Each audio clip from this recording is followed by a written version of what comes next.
Hi guys! Welcome to my vlog! For today, gagawa tayo ng broccoli cherry tomato pasta. Pakita ko sa inyo kung paano ang paggawa ko. Pwede itong breakfast, pwede itong dinner. Very easy lang ito, madali lang itong gawin at very healthy. Okay, umpisa na natin ang paggawa nito. Guys, umpisa na natin ang paggawa nito. Ito, naglagay ako ng olive oil. Olive oil itong ginagamit ko. Tapos ilagay na natin sa olive oil ito. Nag-ano ako ng garlic. Inano ko lang siya ng maliliit. Ito. Yan na natin sa hintayin lang natin siyang medyo mag light brown.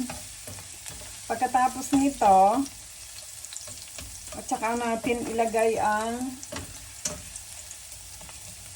cherry tomato. Ito.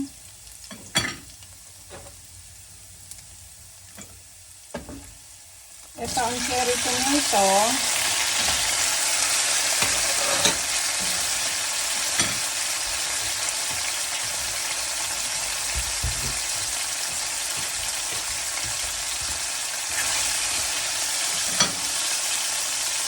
Tapos habang inaano natin siya, pinalalambot ng konti, lagyan natin siya ng crushed red pepper.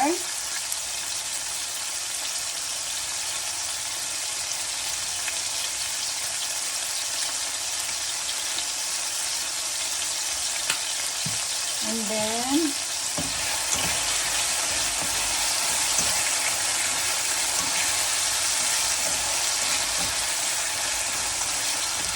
very healthy ito kasi ang ginamit ko is extra virgin olive oil. Pwede rin kayong gumamit ng regular oil. Ito yung gamit ko. Pwede rin kayong gumamit ng regular oil kung gusto nyo.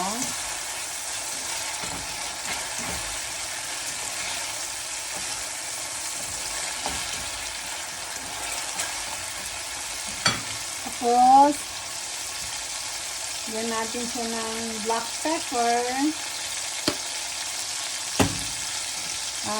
konting salt,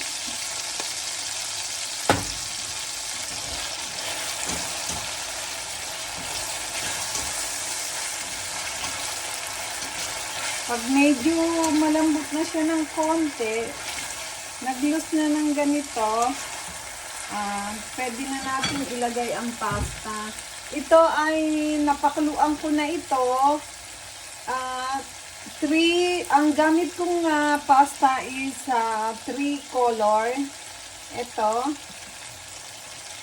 Lagay na natin siya lahat din eh. Napakuluan ko na ito.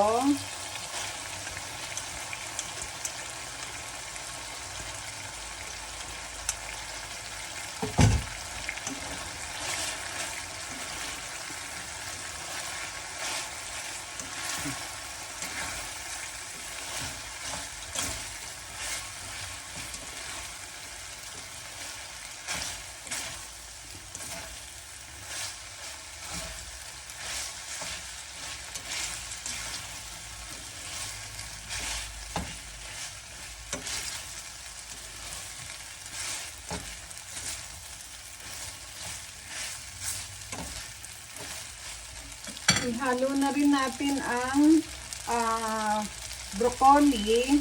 Ito na i-blanch ko na ito. Na-i-blanch ko na itong broccoli.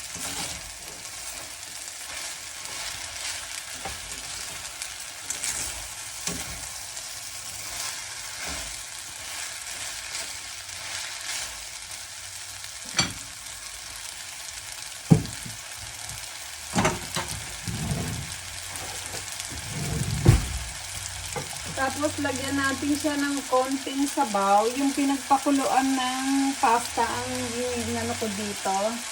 Ito. Para magkaroon siya ng konting sabaw.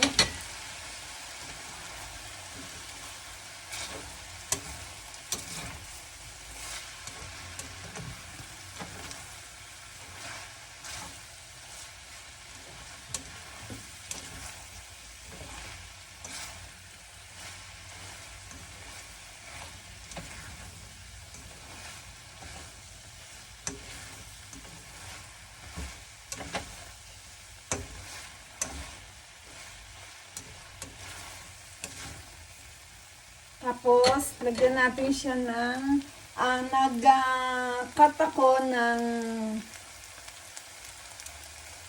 parmesan cheese. Kinat ko ng pa-dice. 1 cup na parmesan cheese ito. Kinat ko ng pa-dice. At saka ako i-mix.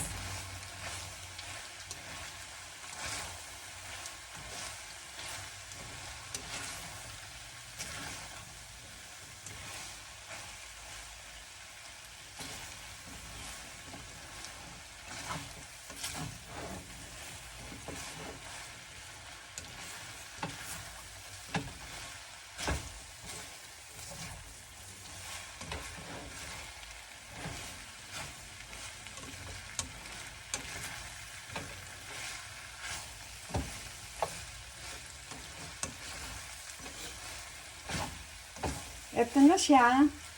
Luto na siya, guys. Ganito lang siya kadali. Luto na siya. Hi, guys. Eto na siya. Eto na ang broccoli, cherry tomato pasta. Very healthy siya. I hope nagustuhan ninyo. Thank you for watching my vlog. Please like and subscribe. Thank you. Bye.